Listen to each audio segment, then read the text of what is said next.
Na semana passada, foi o pastor Avelino que pregou.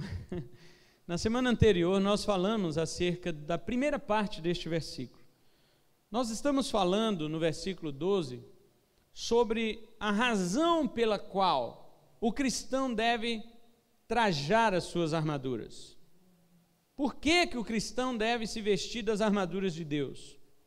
O apóstolo Paulo está dizendo que é porque a nossa luta não é contra o sangue e a carne. E nós explicamos isso semana passada. Sangue e carne, ele quer dizer seres humanos, pessoas naturais, compostas de sangue e carne. Ele quer dizer que a nossa batalha não é contra seres humanos, contra amigos, inimigos, seja lá o que for, vizinhos, parentes, pessoas da igreja, da escola, do seu trabalho, enfim. Nós não temos, como cristãos, não temos inimigos materiais. Se você tem raiva de alguma pessoa, como cristão você está errado. Permita-me dizer-lhe isto, ainda que você não queira ouvir. E a Bíblia diz que nós, como crentes, não podemos ter inimigos. Pessoas podem nos ter como seus inimigos, mas nós não podemos ter ninguém como nossos inimigos. Se você tem, então você está contrário à palavra de Deus. E se realmente você é crente, você precisa corrigir isso. Na verdade, nós precisamos corrigir muitas coisas em nossas vidas, mas como eu estou falando disso, então já vai uma dica para você, corrija isso. O apóstolo Paulo está nos dizendo na parte inicial do versículo que nossa luta não é contra o sangue e a carne. É por isso que temos que nos revestir da armadura de Deus, porque a armadura de Deus, ela não é material.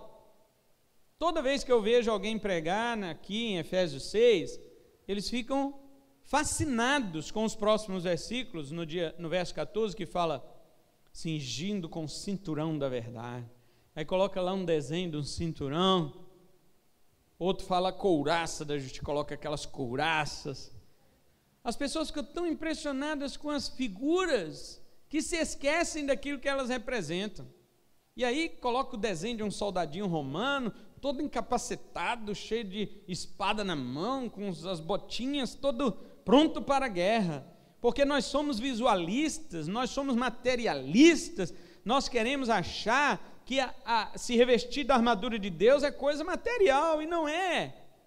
Paulo está dizendo das armaduras de Deus, não do homem, porque a nossa luta não é contra o homem, então eu não vou me revestir de coletes à prova de bala, de capacete, de escudos, eu vou me revestir de armas espirituais, as quais nós vamos ver a partir das próximas semanas.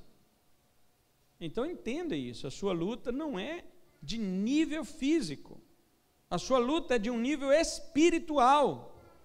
Pois bem, já falamos sobre isso semana passada, retrasado.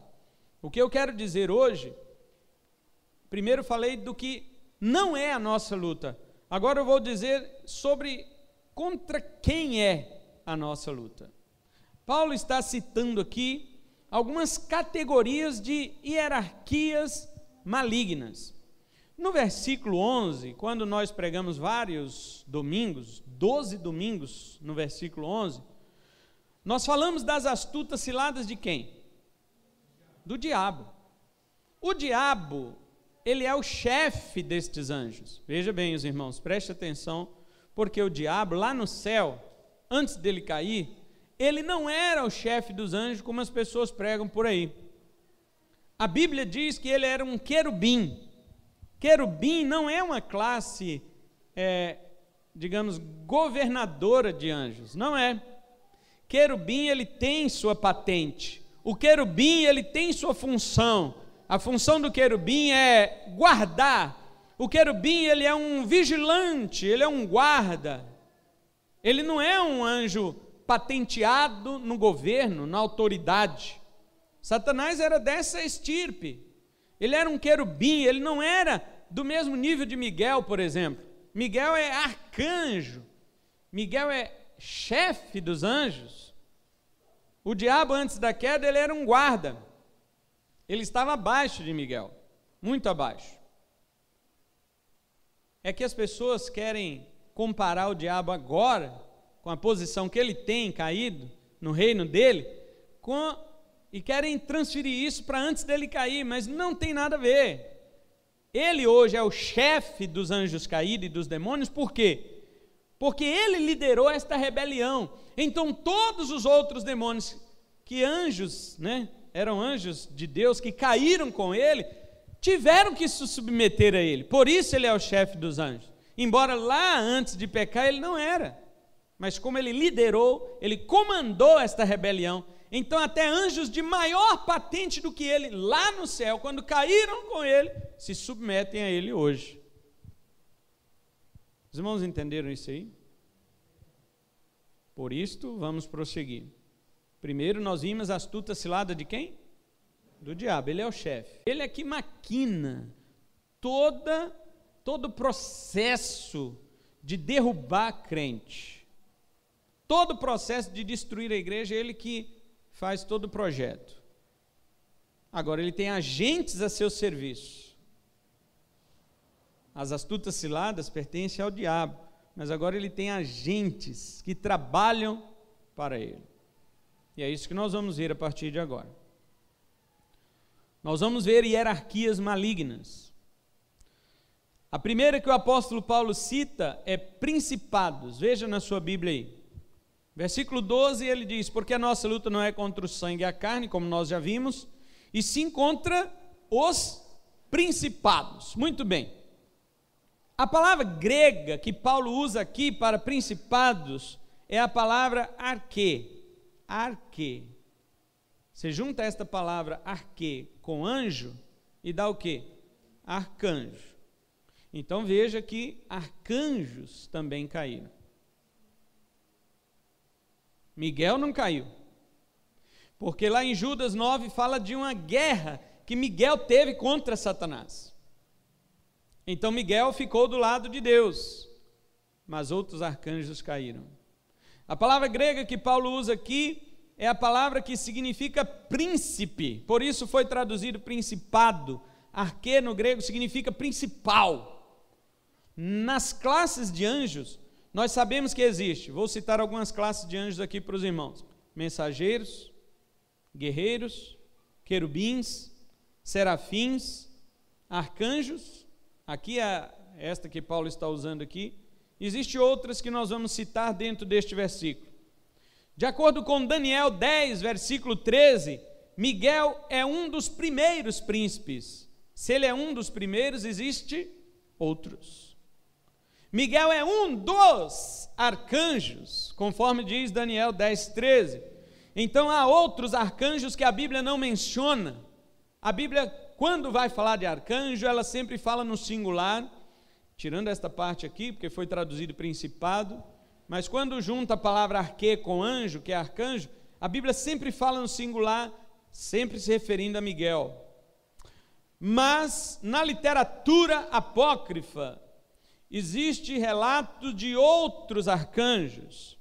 A literatura apócrifa fala de, além de Miguel, fala de Rafael, Gabriel, tem também Uriel, Salatiel, Jegudiel, Baraquiel e Jeremiel, 7 arcanjos. Nomes que nós não podemos admitir se realmente são válidos, porque não estão nos livros inspirados da palavra de Deus. Todavia, isto já é algo que faz parte da tradição judaica. Os livros inspirados, nem mesmo Gabriel é arcanjo. As pessoas confundem, o arcanjo Gabriel. Gabriel não é arcanjo. Toda vez que Gabriel aparece na Bíblia, ele aparece como mensageiro. Gabriel, ele tem digamos, se for considerar as patentes, ele é um office boy. Ele é aquele que entrega os recados de Deus. Ele entregou recados de Deus para Daniel. Ele entregou recados de Deus para Zacarias, pai de João Batista. Entregou um recado para Maria, a mãe do Salvador. Gabriel, ele não é um anjo guerreiro, ele não é um chefe de anjos, como a Igreja Católica colocou, e como muitos de nós imaginávamos, né? Ele é um mensageiro, ele pertence a uma classe diferente da classe de Miguel, o arcanjo. Mas que não fuja da nossa mente que Paulo está nos dizendo que temos que lutar contra tais seres. Não somente demônios de classe inferior, mas olha o que o apóstolo Paulo quer nos revelar. Nós temos inimigos da classe angelical mais alta, aquela do nível de Miguel. Irmãos, isso é terrível. Você não faz a menor ideia do que é você ter como inimigo um arcanjo. Não é um anjo, que já seria um problema demais, ter um anjo como inimigo. Mas um arcanjo, um guerreiro, um acostumado em pelejas. Um ser espiritual revestido de grandíssimo poder. Isso deveria ser preocupante para nós. Quando nós falamos que, vamos expulsar um demônio, Zé Pilintra, Pombagira, esses nomes que eles dão aí, né, nos centros de macumba, e que atuam em determinadas áreas na vida de uma pessoa. E, por exemplo, eu que trabalhei muitos anos com libertação, expulsão de demônios, quantos desses expulsei? Expulsei demônios com nomes estranhos que eles se dão, Tiririca, Cosme e Damião, Capa Preta, Sete Facadas, Sete Caveira, Pombagira Cigana, demônio das florestas, Iemanjá. Olha, todo esse tipo de culto afro, que é considerado aqui no Brasil como uma cultura, na verdade é um culto a demônios, que é feito, que é oferecido a eles alguns sacrifícios, algumas oferendas, e esses espíritos malignos estão por aí atuando, e alguns deles realmente nos dão muito trabalho quando nós vamos expulsá-los, devido à sua vantagem de força que eles têm sobre outros demônios. Mas alguns nós consideramos como pé de chinelo, vamos dizer assim. Deixe-me contar algumas experiências para vocês. Eu não gosto de fazer isso nas pregações expositivas, como estou fazendo hoje, porque o nosso propósito é interpretar o texto bíblico e trazer a verdade aqui para os irmãos. As minhas experiências eu reservo para contar às terças-feiras aqui nos estudos. Os irmãos estão muito acostumados, né, os que vêm aos estudos bíblicos, ouvirem as minhas experiências, principalmente com esta parte aí da atuação na área de exorcismo ou expulsão de demônios. Já tive experiências em expulsar espíritos malignos com extrema rapidez. A pessoa cai endemoniada, daqui mesmo, sai em nome de Jesus, sai, vai embora, a pessoa está liberta, é evangelizada. Algumas querem Cristo Jesus, outras não querem, vão embora. As que querem são discipuladas, ensinadas, batizadas nas águas, se tornam crentes, libertas para a glória de Deus, mas nem todos. Mas uma certa ocasião, eu fui convidado desesperadamente por um senhor para que expulsasse uns demônios que estavam na sua esposa. E ao chegar no ambiente, umas 5:30 da tarde, na casa deles, um lugar sombrio, terrível, maligno, um local até que transmite do espiritual para o natural, aquele ambiente frio, gelado, escuro e fétido. Quando entrei naquele lugar, a presença maligna era sentida até mesmo pelos 5 sentidos nossos, exceto a visão, que eu não consegui ver nada, mas todos os demais sentidos estavam abalados pela presença maligna ali naquela casa.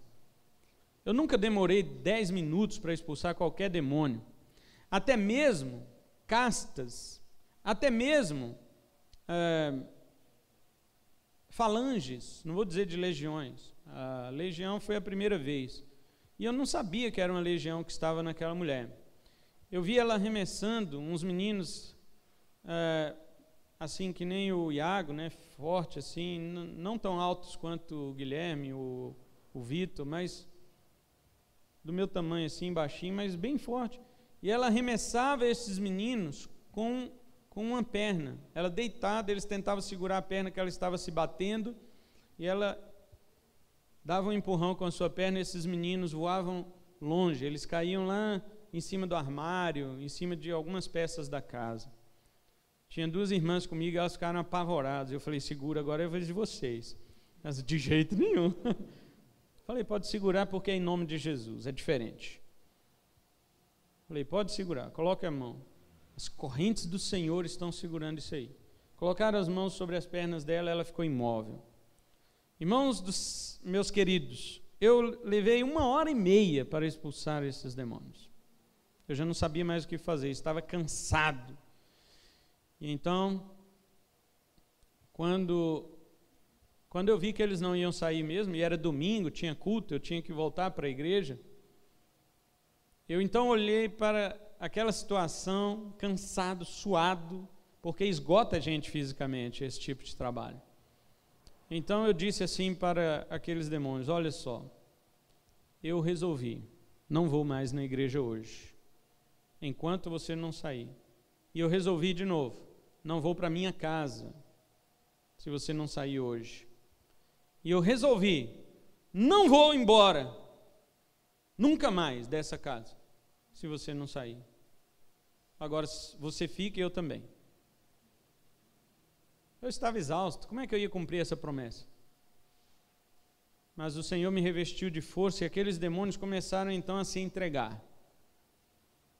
No final das contas, eles eram 7 desses principados aqui. Cada um deles estava dentro daquela mulher, cada um desses chefes estavam dentro daquela mulher com 3.000 demônios cada um. Essa mulher estava possessa com 21.000 demônios. 7 príncipes com 3.000 demônios sob seu comando dentro dela. E a ordem de expulsão foi mais ou menos esta. Primeiro principado, manifesta. E aí ela mudava o aspecto, o semblante, a voz. E eu perguntava o nome dele e toda a tralha que ele tinha ganho com as obras malignas sobre a vida dela, e ele dizia tudo. Porque era realmente a hora dela ser liberta. Então eu dizia, pega tua legião e sai em nome de Jesus. Aí ela tomava aquele impacto e depois manifestava o próximo. Eu quero o próximo. Fiz isso por 7 vezes. Na 7ª vez, ela desmaiou. Ela não aguentou toda aquela possessão que o inimigo fez sobre a vida dela e desmaiou. O marido, o filho, o sobrinho, todos estavam lá e ficaram preocupados. E no final das contas, ela estava já liberta. E então eu preguei o evangelho para aquela mulher e quando eu perguntei se ela queria receber a Cristo Jesus, ela disse, não quero. E as pessoas estavam comigo e diziam, pastor, ainda tem demônio aí. Também puderam, né? 1h30. Eu falei, não tem. Não tem. Ela está rejeitando por dureza de coração mesmo. E eu falei, a senhora está consciente do que eu estou falando? Estou te oferecendo que receba Cristo que te libertou. Ela diz, eu sei, esse negócio de ser crente, isso não é comigo não. Eu sei o que eu estou falando. Esta foi uma das experiências mais pesadas que eu tive com relação a esse tipo de trabalho de libertação. Pois o que eu quero dizer para os irmãos é o seguinte, não desviem o foco da minha mensagem para a experiência que eu contei, porque nós temos essa mania. Assim como olhamos para esse texto e ficamos deslumbrados com escudo, capacete, espada e não sei o que, esquecemos do que significa, as pessoas ficam assim, quando o pastor conta um testemunho, o irmão conta um negócio que aconteceu, mas quando fala da palavra de Deus, que deveria estar assim, meu Deus, a palavra diz isso, aí todo mundo se dispersa, quase todo mundo, né? Ninguém quer mais prestar atenção. Não, meus irmãos, estou dando um exemplo para vocês verem que os príncipes de Satanás ainda atuam sob o seu comando. Embora lá no céu ele não era chefe desses anjos, mas ele os convenceu a se rebelarem contra Deus, e tais anjos acreditaram, de todas as classes, desde os mais mensageirinhos até os grandes arcanjos, acreditaram na conversa dele. E a Bíblia diz que 1/3 parte das estrelas ele arrastou com a sua cauda. Quase a metade dos anjos de Deus, ele quase conseguiu causar destruição no céu. Nós não estamos brincando de ser crente. A não ser que você pense isso, que está brincando. Não, ser crente é tão legal, é só ir na igreja que Deus já me protege o resto da semana. Nós temos essa mania mística desse catolicismo, desse umbandismo, desse candomblé, que veio dessa mistura, desse sincretismo religioso que misturou tudo no liquidificador e bateu aqui no nosso Brasil, e nós temos herança de tudo isso, nós temos herança disso. As simpatias ensinam que se você colocar uma ferradura atrás da porta, você tem sorte, andar com um chaveirinho de pé de coelho. Aí as pessoas, mas que bobagem, bobagem? E por que você vai nas igrejas e pega uma rosa ungida? E por que você vai na igreja e guarda lenço ungido dentro de sua Bíblia? Se você acha que é bobagem o pé de coelho, também isso aí é bobagem. Porém as pessoas acham, não, aquilo lá é ungido, aquilo lá foi passado um óleo para te enganar. Aquilo lá foi colocado como um amuleto gospel, um amuleto evangélico para poder iludir você, para fazer com que você retirasse grandes quantias de oferta do seu bolso e levasse para esses pilantras, esses cachorros que andam latindo nos púlpitos, dizendo que são pastores, quando na verdade são lobos devoradores do rebanho de Deus. E eu digo para você, rebanho de Deus lá tem pouco, a maioria é tudo que nem ele. Quem segue esse tipo de gente gosta do mesmo que eles gostam. Jesus falou que se um cego guiar o outro, cai os dois no buraco, não é um só não. Não é só o que guia que vai para a perdição, o que é guiado também vai. Porque o que é guiado, ele tem interesses escusos, como aquele que também está guiando. Ora, se eu vou para uma igreja atrás de que Deus vai ter que me abençoar, vai me dar dinheiro, me dar carro, me dar casa, me dar marido, me dar mulher, me dar filho, me dar não sei o quê. Se Deus tem que te dar isso tudo, então não é a Deus que você tem que procurar. Procure o diabo, porque foi o diabo que ofereceu as glórias deste mundo para Jesus. Deus ofereceu a cruz e Jesus aceitou.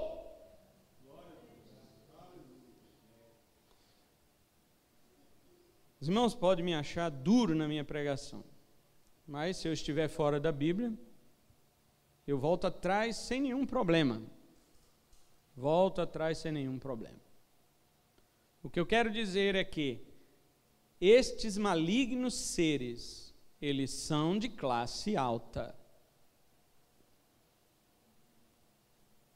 Eu lembro numa certa ocasião, permitam-me mais essa. A minha mãe e as irmãs estavam fazendo um culto de oração na casa de uma senhora. E ela ficou possessa por um espírito maligno. E eu não sei se as irmãs ficaram apavoradas, e o inimigo sabe quando a pessoa, quando ela está com medo, com alguma coisa assim, ele se aproveita. E ele brincou bastante, falou que não ia sair e tal, e elas ficaram com muito medo, e aí o telefone lá em casa tocou, eu atendi, minha mãe disse que eu venho aqui correndo em casa, logo, aqui na casa da irmã logo, porque o demônio está nela e falou que não vai sair. Eu falei, lasqueira, vamos lá. Aí quando eu cheguei lá, eles estavam no quarto, lá no fundo, quando eu cheguei na sala, eu escutei ele gritando na boca dela, eu não gosto de você não. Eu falei, eu também não. Estamos chegando, eu e Jesus Cristo. E aí quando eu entrei na porta do quarto, ele, na boca dela, uivando de ódio, espumando de raiva. E aí eu falei, quem é que está aí?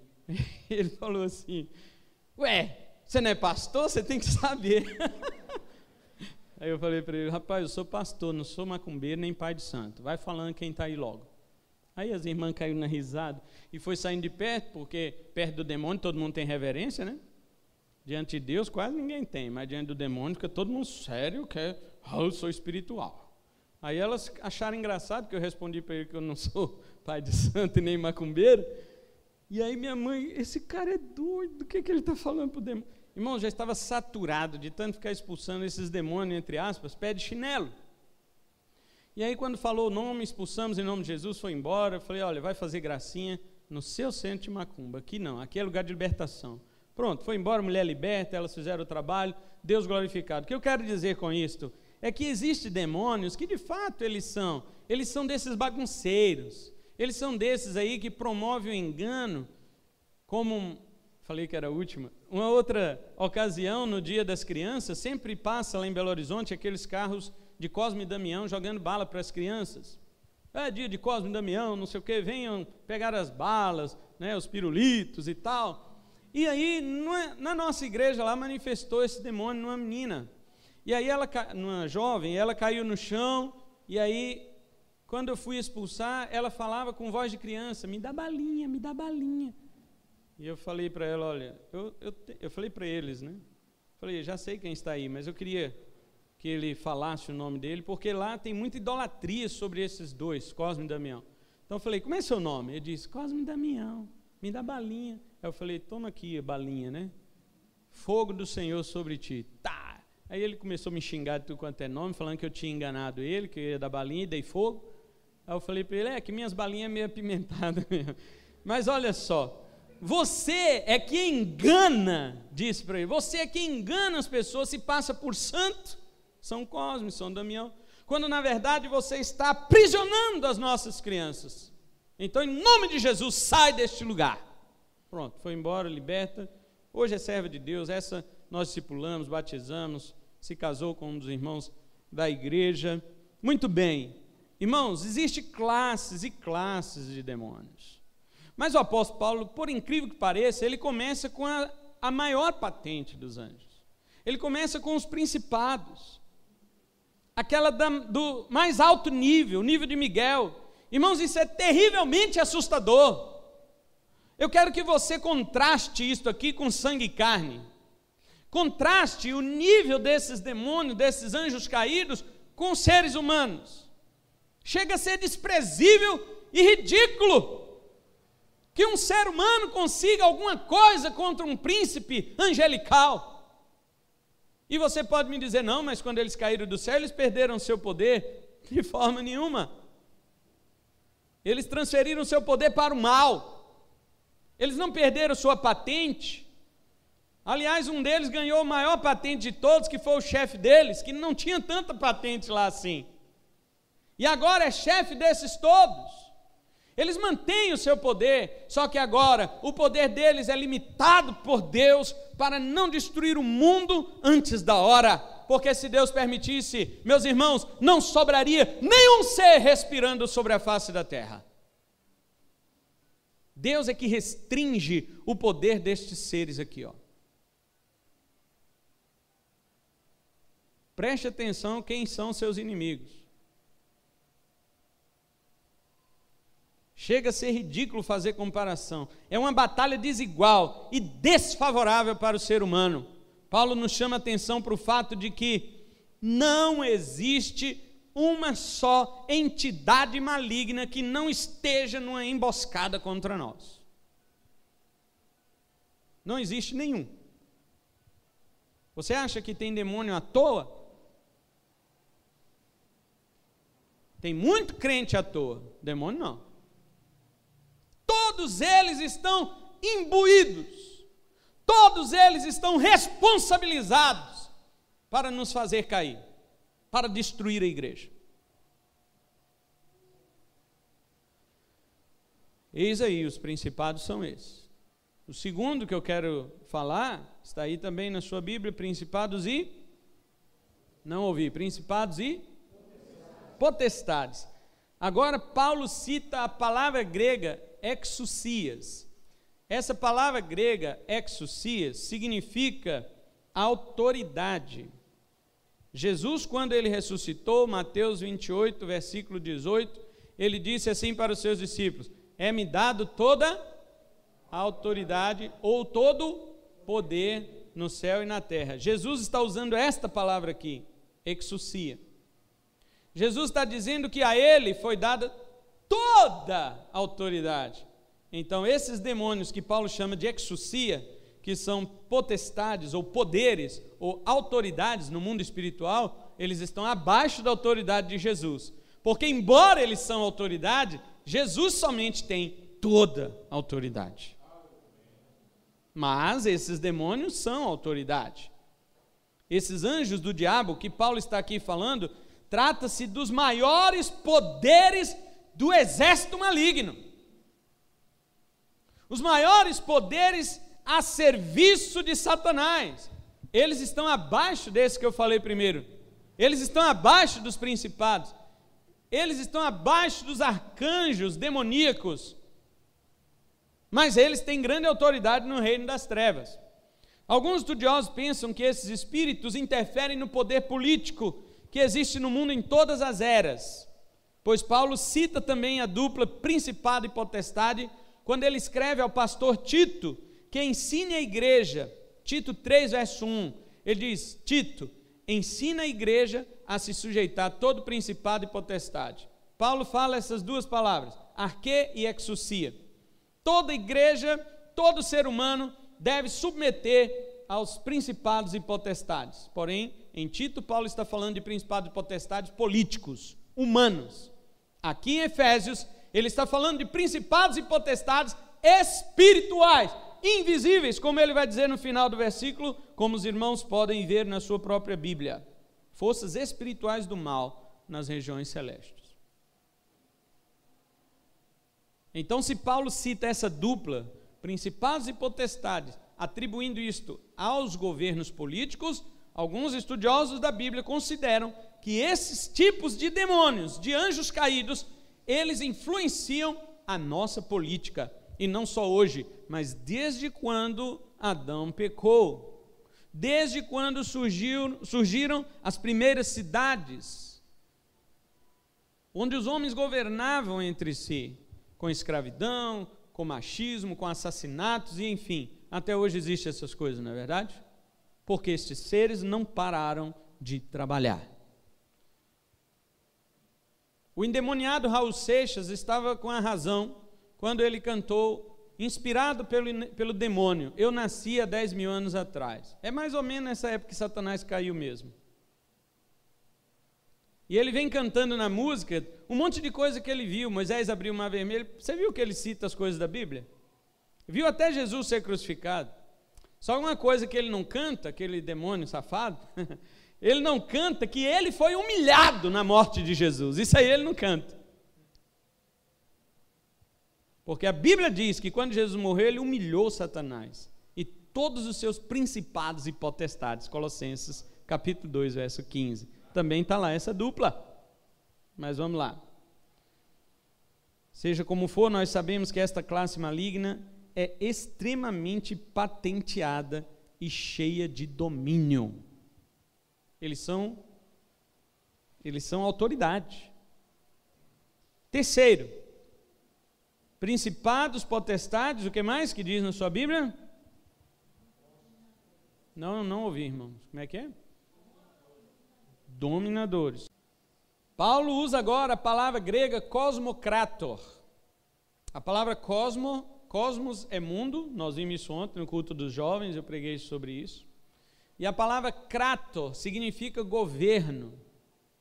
Kratos vem de cracia, né? Democracia, demo é povo, cracia é governo, governo do povo, democracia. Teocracia, teos é Deus, cracia é governo, governo de Deus, e assim por diante. Paulo usa a palavra cosmocrator, quer dizer governadores deste mundo. Esta classe ainda é inferior a essas duas anteriores que eu falei. Eles são inferiores às potestades e inferiores aos principados, porém ainda é revestido de grandíssima autoridade no mundo espiritual. A nossa Bíblia traduziu isto aqui para príncipe das trevas, em outras versões dominadores, mas literalmente esta palavra significa governadores do mundo dessas trevas. Realmente, eles dominam o mundo de trevas. Esses governadores do mundo espiritual, a mando de Satanás, cobrem os homens nas trevas do pecado e do engano. O apóstolo Paulo diz em 2 Coríntios 4:4 que o Deus deste século cegou o entendimento dos incrédulos para que não lhes resplandeça a luz do evangelho de Cristo, qual é a imagem de Deus.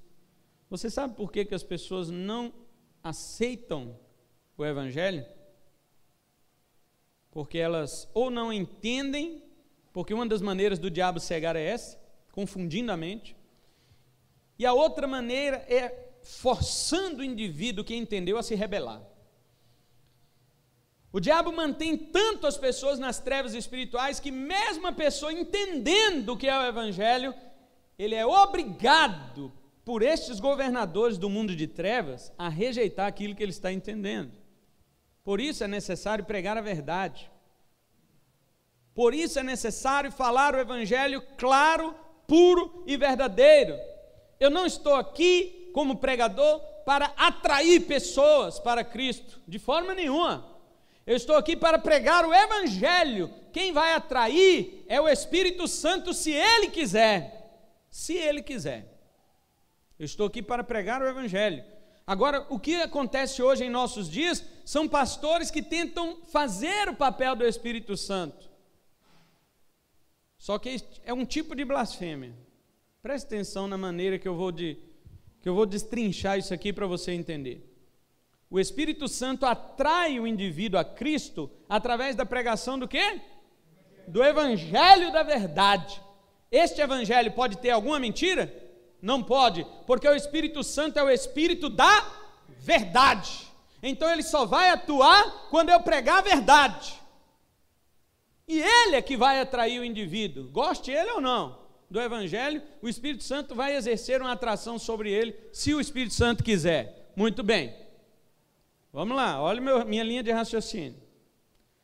Quando eu percebo que não está convertendo muita gente, rapaz, não está vindo muita gente para Jesus, queria ganhar almas para Jesus, mas eu estou pregando muito a verdade, e o povo não vai vir. Se eu ficar falando a verdade, o povo não vem. Então eu mudo agora meu discurso, eu mudo a minha tática de falar, a minha maneira de falar. Eu começo a falar algo que agrada o ouvinte, para que eu atraia o ouvinte para dentro da igreja. Olha só, mas eu não estou falando a verdade. Se eu estou atraindo o indivíduo com mentira, então eu estou substituindo o papel do Espírito Santo com uma blasfêmia, porque o Espírito Santo atrai com a verdade. E se eu atraio com a mentira, eu estou, na verdade, me opondo ao Espírito Santo nessa tarefa, porque essa tarefa não é minha. Minha tarefa é pregar. O Espírito Santo se incumbe de atrair. Mas os pregadores estão fazendo o quê? Inventando mentiras, falando daquilo que você gosta de ouvir, de dinheiro, falando de, não, que Deus quer o melhor para você aqui nessa terra e tal. Aí todo mundo, opa, quem não quer? Vamos para essa igreja. Aí vai, e vai todo mundo e se junta, e vai multidões, e vai multidões, e multidões. Estas pessoas estão dizendo para o Espírito Santo: você não sabe atrair as pessoas, sai de lá do que deixa que eu consigo atrair, mas só atrai com a mentira. Então isso é uma ofensa ao Espírito Santo. Esta é a minha linha de raciocínio. Porque quando você prega a verdade, só tem duas opções. A pessoa vem porque o Espírito Santo trouxe, ou a pessoa rejeita porque o governador de mundo de trevas escureceu a mente dele. Não tem outra. Mas a luz do evangelho pode raiar sobre os homens, para que eles vejam a grande luz desde o vale da sua morte. Isaías capítulo 9, verso 2, ele diz: o povo que estava em trevas viu uma grande luz, e aos que estavam assentados na região da sombra da morte, a luz raiou. Os que recebem a Jesus Cristo, recebem a graça de sair das trevas para andarem na luz da vida. João 8, verso 12, Jesus diz: aquele que me segue não andará em trevas, pelo contrário, terá a luz da vida. Aqui mesmo em Efésios, Paulo diz que em outro tempo nós éramos trevas, capítulo 5, verso 8, ou seja, Paulo está dizendo, nós éramos guiados pelos governadores deste mundo tenebroso, mas Deus, diz Colossenses 1,13, nos tirou da potestade das trevas e nos transportou para o reino do Filho do seu amor. Aleluia! Graças a Deus! Pelo poder maravilhoso de Deus. Observe, meus irmãos, que nós não estamos aqui numa pelejinha de paintball. Nós não estamos aqui numa brincadeira de videogame contra Satanás. Nós não estamos aqui jogando tirinho polícia e ladrão, bang bang. Não, estamos numa verdadeira batalha que, por sinal, é muito pior do que qualquer guerra que já houve até na história da humanidade. Nós estamos lutando contra patentes, não apenas pé de chinelo. Depois de principados, depois de poderes, de autoridades, depois de governadores do mundo de trevas, Paulo fala agora de malignos espirituais. A nossa Bíblia traduziu hostes espirituais da maldade, em outras Bíblias está escrito forças espirituais do mal. No grego nós não temos nem forças e nem hostes, apenas a palavra pneumática tesponerias. O que significa esta palavra? Pneumática, você já deve saber que pneu é ar, né? Pneuma é ar. Então, pneumonia, quem tem algum problema com a respiração. Pneu é cheio de ar, né? Então, é da palavra grega mesmo, pneuma, que significa ar, vento, espírito. Então, quando ele fala pneumática, ele está falando espíritos ou espirituais. Pneumas é espírito, pneumática é espirituais. Ele está dizendo pneumas, que é pneumáticas, que é espirituais, tes, que é da, e ponerias, que é maldade. Paulo está dizendo que nossa luta é contra os espirituais da maldade. Aqui provavelmente Paulo quer nos alertar que todos os espíritos da maldade, todos, sem exceção, estão engajados nesta peleja contra a igreja do Senhor Jesus. Todos. Não tem um demônio em pé de chinelo que está fora dessa guerra. Obviamente que tem cristãos que se consideram fora dessa guerra. Ainda que você se ponha de fora, alegando o seguinte: ó, pastor, não estou me consagrando não. Não estou jejuando, não estou orando, não estou indo nem na igreja, para o diabo não mexer comigo. Ainda que você alegue isso para que o diabo te deixe em paz, todavia, só de você fazer parte da igreja, ainda que não queira guerra contra os seres malignos, você já está na mira deles. Não tem boca, meu filho. Satanás não perdoa. Perdão é de crente, não é do diabo. Satanás, ele não tem nenhum dos seus agentes, nenhum sequer que esteja fora desta guerra. Preste atenção. A não ser que você saia das trincheiras cristãs e passe para o mundo, Satanás vai te considerar um inimigo a ser eliminado. Você quer ir para o mundo? Para ficar livre desse alvo de Satanás? Pode ir. Todavia, se você for para o mundo, a Bíblia diz que você se constitui inimigo de Deus. Tiago 4,4. E aí? Decida qual é pior. Irmãos, 1000 vezes todos, principados, potestades, governos de mundo de trevas e demônio pé de chinelo contra mim do que Deus. 1000 vezes. Multiplique todos os demônios por 1000. Eleve ao quadrado, ao cubo, ao redondo, o que você quiser. Ainda assim, todos eles contra mim é melhor do que se fosse Deus contra mim.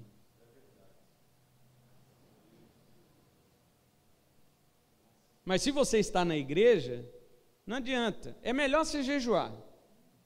Se você está na igreja, é melhor você orar. Se você está na igreja, é melhor ser crente. Porque senão, só de estar, ele já te considera um inimigo. A não ser que você vá para o mundo, mas aí quem vai te considerar é Deus. O problema é que todo mundo ouviu a vida inteira: Deus é amor, Deus é amor. Claro que Deus é amor. Tanto que o Filho dele morreu por nós, sendo nós ainda pecadores. Esta é a grande prova do amor, Romanos 5,8. Mas ninguém fala que Deus é o inimigo mortal. Deus é o destruidor do destruidor. Ninguém fala isso, que eu preguei em Efésios 6,11, né? Quando o destruidor for destruído, o destruidor é Satanás. Mas quem é que vai destruir Satanás? Então Deus é o destruidor do destruidor. Não existe, meu irmão. Se você está nas trincheiras cristãs, você é inimigo de Satanás. querendo você consagrar a sua vida ou não. Então é melhor que você consagre, porque consagrando você tem forças contra ele. Caso você não consagre, você vai ficar fraco e ele ainda te considera um inimigo. Não é porque você é fraco que ele não quer te derrubar. Ele vai considerar ainda. Ele fala que ele ali é fácil eliminar.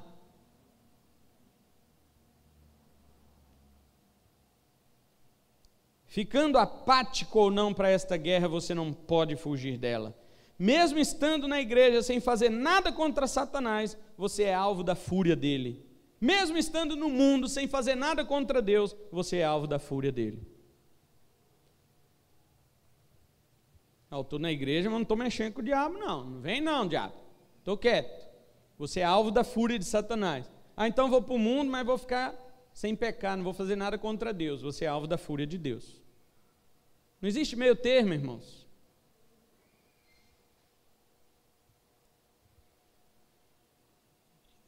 Paulo finaliza dizendo no versículo 12 que esta guerra é nas regiões celestes. Paulo está falando onde que é. Ela não é travada contra seres humanos, mas também ela não é descerrada nos ambientes terrenos. Nós não temos campo de batalha nas ruas da nossa cidade. Nós não temos locais para combater o diabo. Vamos no shopping. O diabo do shopping está lá, né, cobrando caro pelo lanche do Subway, né? Vamos lá expulsar o demônio do Subway. Nós não temos brigadas, nós não temos grupamentos, nós não temos trincheiro, nós não temos muralha. Não tem como sair em Vilhena com um azeitinho, um vidrinho de óleo derramando nas ruas da cidade e falando: Vilhena agora é do Senhor Jesus, Vilhena agora é do Senhor Jesus, porque eu derramei o óleo em Vilhena. Tinha desses batalhadores espirituais andando de helicóptero por cima da cidade e uma ficava lá jogando óleo em cima da cidade. Vamos ungir a cidade, porque agora a cidade é do Senhor Jesus. Não existe isso, meus irmãos. Lembram da prefeita que entregou a cidade de Sapezal para Deus, com a chave e tudo? Fez um documento. A chave agora é de Deus. Eu cancelo todo o principado. Como assim, minha filha?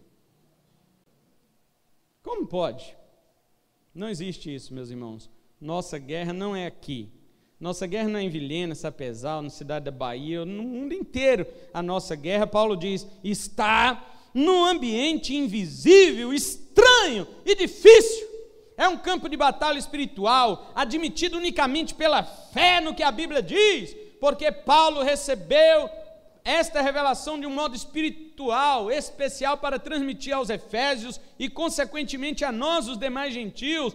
Não devemos pensar em camadas espirituais sobre esferas, porque o mundo espiritual não pode ser plenamente compreendido pela nossa mente concreta, finita. Paulo está contrastando regiões celestes com o âmbito material em que nós vivemos. Ele diz, nem nossa luta, ela não é contra pessoas visíveis, como também o ambiente da nossa batalha não é em lugares visíveis. Ele está respondendo a duas perguntas: quem e onde? Quem são os nossos inimigos? Não são visíveis. Onde é a nossa batalha? Não é num lugar visível. Quem são os nossos inimigos? São seres espirituais. Onde é a nossa batalha? São nas regiões celestes. É isso que ele está dizendo. Prepare-se para essa guerra. Prepare-se. A única coisa é fé, é crer no que a Bíblia diz, porque o resto você não está vendo nada, mas ela existe. Seria tão mais fácil entrar no octógono contra Vitor Belfort, ainda que ele me enchesse de pancada, eu saísse de lá com um monte de coágulo no cérebro. Mas pelo menos eu sabia contra quem eu estou lutando. Agora você sabe. E ele pode fazer grandes coágulos na sua vida espiritual, te paralisando por completo. E você não vai ter condição de dar um passo avante na sua vida espiritual, se você não se preparar para essa batalha. Vamos ficar em pé. Vamos orar.